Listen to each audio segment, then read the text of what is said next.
Alrighty, this is one of my last end of year videos. I'm going to be wearing this outfit in this video and the next one to come out because I'm in a time crunch. I ran out of time to film. I didn't prioritize filming enough because other things are going on in my life. And so today's video is supposed to be 2 separate videos, but now it's just one because that's how this is going. And it is my most surprising and most disappointing reads of 2021. I still almost said 2020. Holy crap.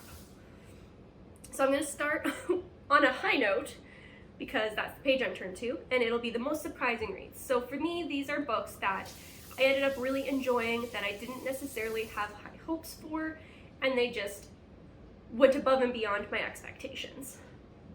The first one is Leviathan Wakes by James S.A. Corey. This is one that I was really hesitant to pick up. It's very time consuming. It's a very big book, and although a lot of people I know love it, a few people were just like really unimpressed with it, even if they did enjoy it largely. And so I was worried that I wasn't going to get as much enjoyment out of it as others had, but I ended up loving it. It ended up being just really interesting and really engaging to me while I was listening to it. The second book is The Midnight Bargain by C.L. Polk. This one actually really caught me off guard.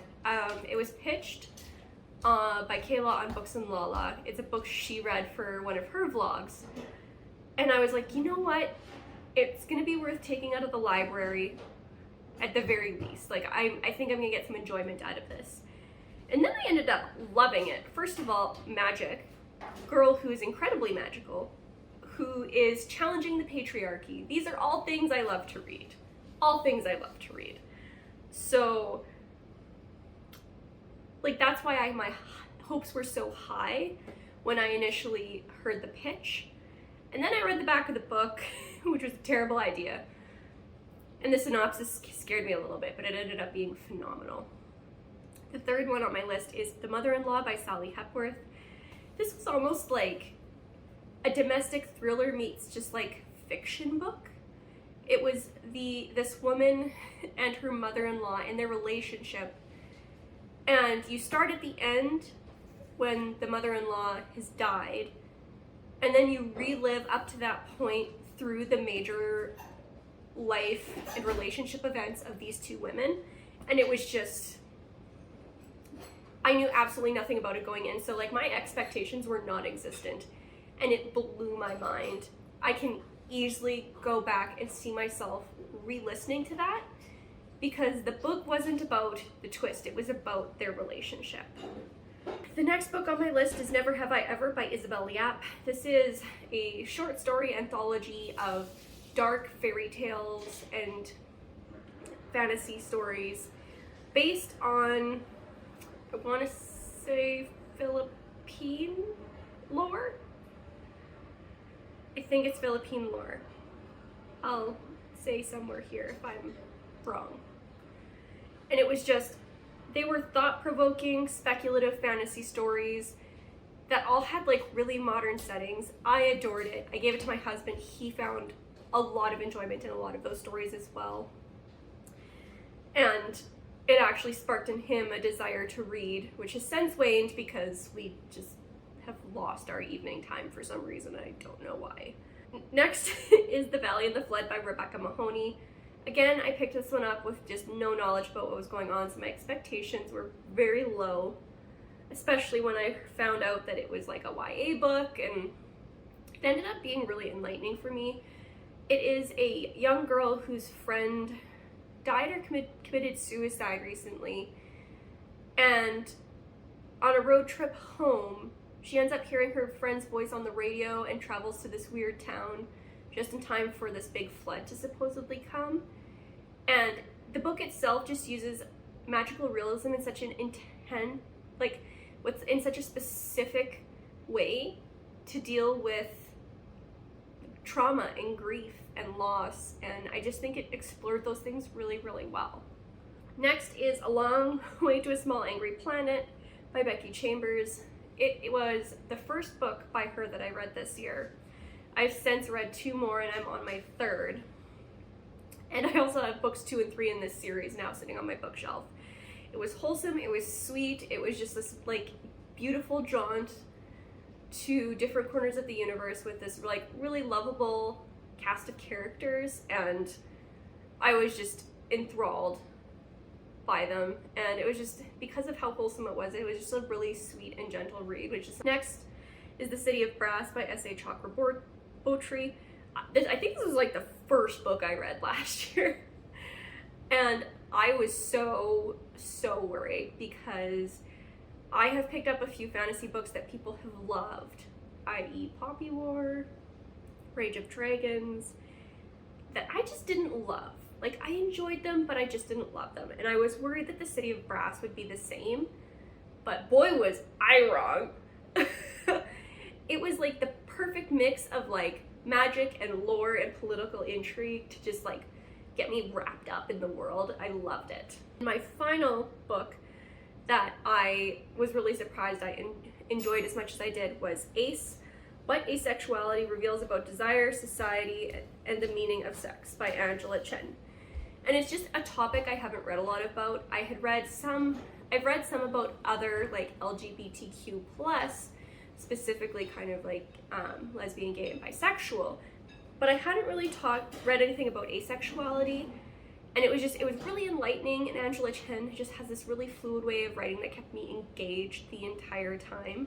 And with that, I am done my most surprising reads of the year. And now we're at possibly the most depressing list I have, which is the most disappointing reads. And these are books that I had very high hopes for that just did not pan out in one way or the other.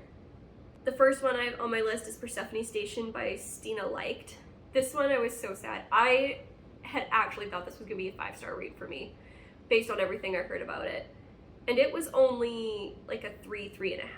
The cast was really interesting. I loved the vibes of it. Everything that they, like, even everything about it screamed like my preferences. And just the way it was written just didn't resonate with me the way I hoped it would. Next is Plain Bad Heroines by Emily M. Danforth. I don't know why I thought I was gonna like this one, because now that I've read it, I don't even remember why I wanted to pick it up in the first place. I gave this, I think, like a 2 or a 2.5 out of 5. And I was just super disappointed in it, like, the entire time. I didn't care for any of the characters. And the situation was just so bizarre that I couldn't deal with it. It was a bad time for me. And I know a lot of people really liked it, and I really wish I could have had that experience, because the experience I had was awful. Next is Chosen Ones by Veronica Roth. I had high hopes for this one because as much as I didn't care for like books 2 and 3 in the Divergent series, I did enjoy the first one. And I thought this concept was really interesting, dealing with the Chosen Ones like 15 years down the road when they're still dealing with all of their issues but haven't come to terms with it. It's just like the fallout of what that kind of war can do to you. And I thought the premise was really interesting, and I couldn't do it. Next is Fugitive Telemetry by Martha Wells. I don't know if I should have just taken a break from reading Martha Wells, or if this one just wasn't for me. It's the most recent book to come out in the Murderbot Diaries, and I had binged books like 4 and 5, and then this one, which was, I believe, is book 6.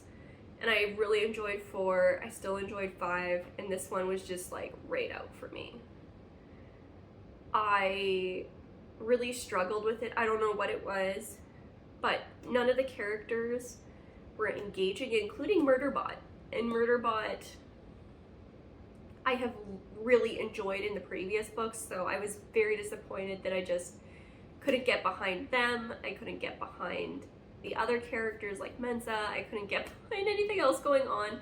And then when it's like revealed who the villain is, it's just like, what the hell? Like, this makes no sense. I was so upset. Next is The Book of Longing by Sue Monk Kid. A lot of people love this book, and I get why, but I had such struggles with it. I didn't enjoy the main character. It wasn't for me. I personally don't have a very biblical upbringing, so a lot of this stuff was confusing to me. I mean, I understand like the major things, but the nitty-gritty detail in this one and the characters and the way that people were acting, although from my understanding, very it was very period-oriented actions and stuff. It didn't make a lot of sense to me, and I was just getting like super frustrated with people. Next is Lore by Alexander Bracken. I was pumped about this one because it was like magical houses, a la The Unkindness of Magicians. It was Greek mythology, which I typically enjoy. And this book was hyped, and I hated it. I was so disappointed. It was so moody and angsty, and I think if I was 10 years younger, I would have loved this, but I was the wrong audience, and I really struggled because of it. Next is John Dies at the End by David Wong. This was recommended to me by a viewer, and I was very touched they reached out and suggested this book to me. But for me, it was kind of like Hitchhiker's Guide to the Galaxy meets Fight Club in terms of tones, and it just was all over the place. I did not enjoy it, and although I can see why it was a cult classic book, it was 100% not for me. I was the wrong audience. Next is Cinder by Marissa Meyer. I think this one also made an appearance on my worst reads of the year. Again, this is one that I probably would have loved as a teenager, and I'm just the wrong audience to read it. My tastes have evolved from there. Not saying my tastes are better, but just like they've changed, and I no longer enjoy that kind of story. The very last one is probably the most heartbreaking one for me, and that is The Forest of Vanishing Stars by Kristen Harmel. If I could not get past the initial reason the entire story was happening, if it had just been this girl, her family just grew up in the forest, I could have gotten behind this so fucking hard. But it was some old woman with a premonition to steal this high-ranking German officer's daughter before the Third Reich started invading the shit out of everybody. And I was so mad. And the premise was so... I can't even begin to describe how many problems I had with it. And I know, the woman is even written you're not supposed to really like her. But the main character you're supposed to feel a little bit of empathy for. And it was just hearing the stuff that the old woman who kidnapped her come out of that character's mouth just made me cringe. And I liked the rest of the book, but I absolutely could not get past why our main character was where she was. Absolutely could not get past it. And if you can, more power to you. You probably loved the book, but I could not do it, and it ruined my experience, which is unfortunate because The Book of Lost Names, which Kristen Harmel also wrote, was one of my favorite reads of last year, so my hopes were freaking high. I'm done ranting. I have to be done ranting. So I'm gonna leave you here. Those were the 8 most surprising and 9 most disappointing reads of 2021 for me.